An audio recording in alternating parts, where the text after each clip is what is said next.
Maayong gabi kanatong tanan mga igsoon.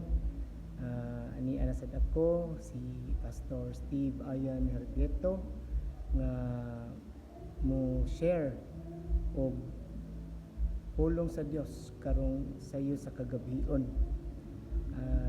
Samtang nang limpyo ko diri sa church aron pag-andam sa pagsimba sa ugma nga bahin, aduna ko'y i-share ninyo nga pulong sa Dios. Ang nag-ingon diha in the book of Matthew chapter 6 verse 33. Nag-ingon diha nga seek ye first the kingdom of God and His righteousness, and all these things shall be added unto you.